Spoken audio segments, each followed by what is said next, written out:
नमस्कार, आवाज न्यूज में आपका स्वागत है। मैं हूं आपके साथ साहिबा सिंह। खबर की शुरुआत करेंगे। बिहार की सियासत में बड़े बदलाव होने के बाद एलजेपी-आर के प्रदेश अध्यक्ष ने कहा है कि नीतीश कुमार के आने से गठबंधन और मजबूत हुआ है और ऐसे में हमारे नेता चिराग पासवान लगातार बिहार में विकास की बात करते हैं और उन्हें पूरा भरोसा है कि प्रधानमंत्री नरेंद्र मोदी पर और आने वाले समय में सीटों के समीकरण की सियासत तय हो चुकी है। नमस्कार, आप देख रहे हैं आवाज न्यूज। और बिहार की सियासत में एक बड़े बदलाव के साथ बड़ी तस्वीर सामने आई है। एक तरफ जहां ईडी का लगातार छापेमारी और ईडी जिस तरह से दबाव बना रही है, हेमंत सोरेन की बात करें तो झारखंड में भूचाल मचा है, वहीं बिहार में जिस तरह से लगातार तेजस्वी यादव और लालू प्रसाद यादव से लगभग 10 घंटे पूछताछ हुई। एलजेपी कार्यालय में है और प्रदेश अध्यक्ष राजू तिवारी हमारे साथ मौजूद है। सबसे पहला सवाल, बिहार में सियासत करवट ले ली है, नीतीश कुमार एक बार फिर से बीजेपी के साथ, राजू जी क्या कहेंगे?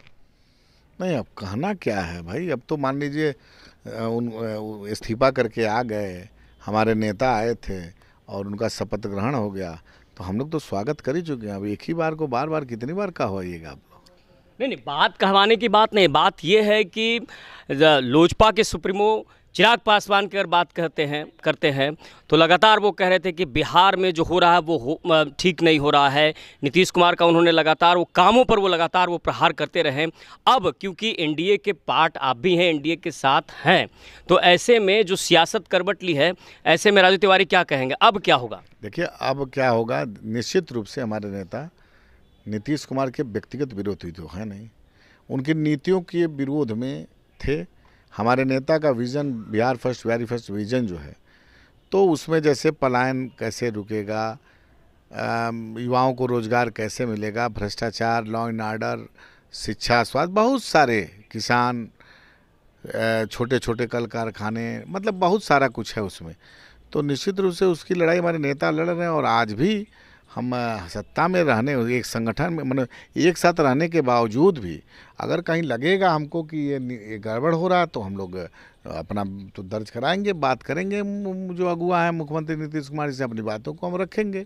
बात लोग, यही तो गठबंधन में है, यही तो लोकतंत्र की खूबसूरती है कि अपनी बातों को रखिए। तो निश्चित रूप से अभी तो तुरंत सरकार बनी है और हमको लगता है कि निश्चित रूप से सभी बड़े नेता बैठेंगे और एक दूसरे की बातों को सुनेंगे और बिहार के सभी का मतलब चाहत है कि बिहार कैसे डेवलप करे, कैसे बिहार का गौरवशाली इतिहास वापस हो, उस पर काम करेंगे। सवाल ये उठता है ना कि बीजेपी जिस तरह से अपनी सियासत की है, आप देखिए अति पिछड़ा समाज को ले लीजिए, दलित समाज को लेकर वो बीजेपी जान रही थी कि 2024 का लोकसभा चुनाव है। अब लोकसभा चुनाव में सीटों के दावपेच को लेकर एक बड़ा सवाल उठता है कि लोजपा आर जो लगातार दावा कर रही थी कि 5 से 6 सीट पर हम लड़ेंगे, लगातार चिराग पासवान ये कह रहे हैं कि हाजीपुर सीट से हम लड़ेंगे। उधर आपके जो कह सकते हैं कि विरोधी पार्टी एलजेपी, पारस जी कह ही रहे हैं कि हाजीपुर में कोई वैकेंसी नहीं है। तो ऐसे में आप क्या लगता है कि सियासत ने तो करवट ली है, राजू जी?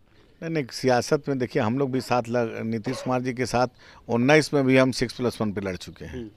और रही बात कौन क्या कहता है, उस पर हम नहीं जाना चाहते हैं। गठबंधन धर्म की एक मर्यादा होती है और मर्यादा आपस में बैठ करके नेताओं के बीच बात होती है। और मैं कितनी बार एक ही बात को बोली कि हमारी बातें लगभग हो चुकी हैं और एनडीए में मैं आपको जिम्मेदारी के साथ कह सकता हूं कि किसी प्रकार सीटों को लेकर कोई टकराहट नहीं है। ऑल इज वेल है, ऑल इज वेल है। अच्छा, चलिए ऑल इज वेल है, चलिए अच्छा है, ऑल इज वेल होगा। लेकिन सवाल ये उठता है कि जिस तरह से ईडी की कार्रवाई हो रही है, उधर देखिए लालू प्रसाद यादव और तेजस्वी प्रसाद से लगातार 8 से 9 घंटे पूछताछ होती रही।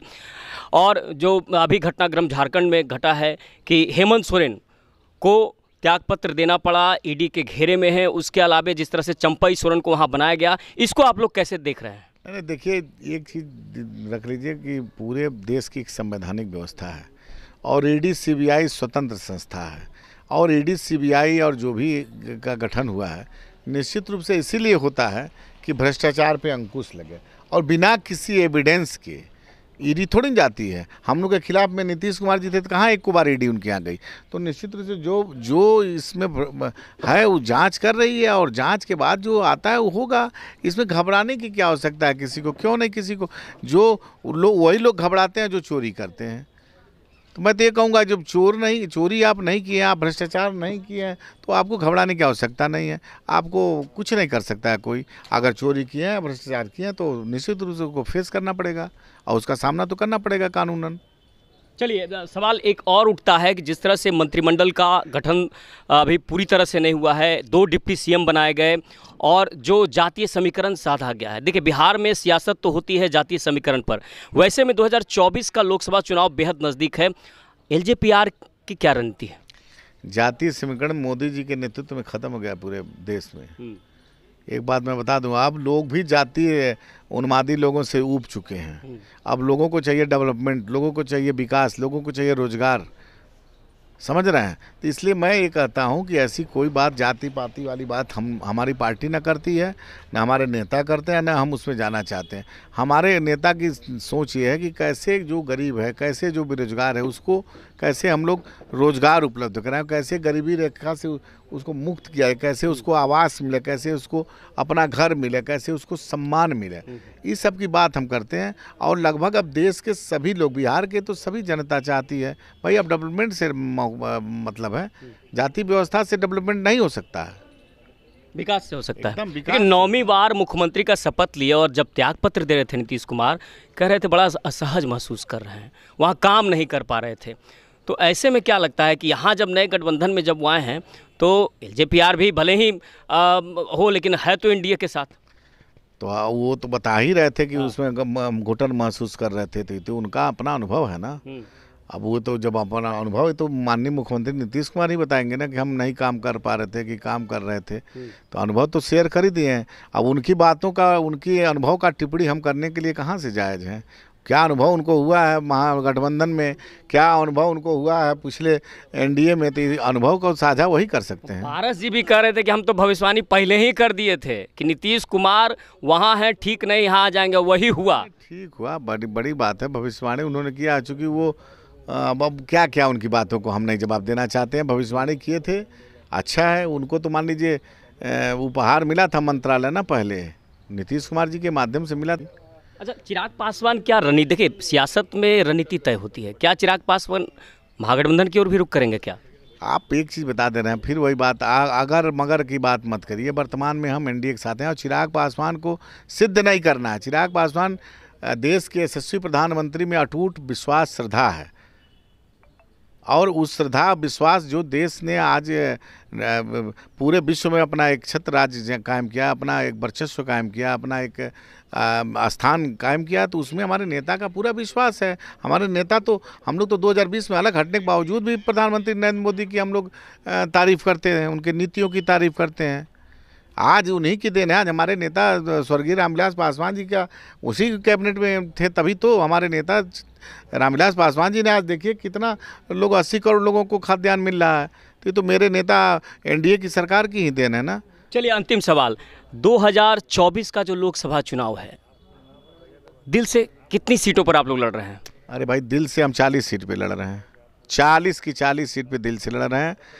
अरे आज देखिए, यही हमारे नेता के शुरू से ही हम लोग संगठन अपना बनाए हैं और हमारे नेता का स्पष्ट निर्देश है कि हम गठबंधन में जहां हमको सीट मिलेगी वहां तो लड़ना ही है आगे आकर के, लेकिन जहां नहीं है वहां भी हमारे कार्यकर्ता सबसे आगे रह करके लड़ाई लड़ेंगे। और हम लोग पहले भी बेहतर स्थिति में थे और नीतीश कुमार जी के आने से स्वाभाविक है कि जो मार्जिन है वो तो बहुत बड़ा बढ़ेगा और मार्जिन का दायरा बढ़ेगा। हम लोग उस समय भी बड़ी अच्छी स्थिति थे, आज और बड़ी स्थिति में आ गए। मान लीजिए कि जहां हम 1 लाख से जीते तो वहाँ 1.5 लाख से 2 लाख से जीते। नीतीश कुमार के आने से और मजबूत हुआ है गठबंधन? निश्चित रूप से ऐसा नहीं कहा जाता गठबंधन मजबूत हुआ, जीत का दायरा बढ़ा है। जीत तो हम पहले भी रहे थे, लेकिन जीत का मार्जिन जो है वो बढ़ेगा निश्चित रूप से, पूरा विश्वास है। ये थे हमारे साथ राजू तिवारी, प्रदेश अध्यक्ष सियासत है। और सियासत में हर चाल बड़ी सोच समझ कर चली जाती है। नीतीश कुमार ने भी अपनी चाल चली है। वैसे में 2024 का लोकसभा चुनाव है और चिराग पासवान की अगर बात करें तो वो लगातार ये कहते रहे हैं कि हम प्रधानमंत्री में आस्था जताते हैं और लगातार वो कह रहे हैं वो बीजेपी के साथ रहेंगे। लेकिन सियासत है, सीटों के समीकरण में आने वाले समय में सियासत में क्या होगा ये गर्भ में छुपा है। फिलहाल इस तरह की तमाम खबरों को देखने के लिए आप देखते रहिए आवाज़ न्यूज़। नमस्कार।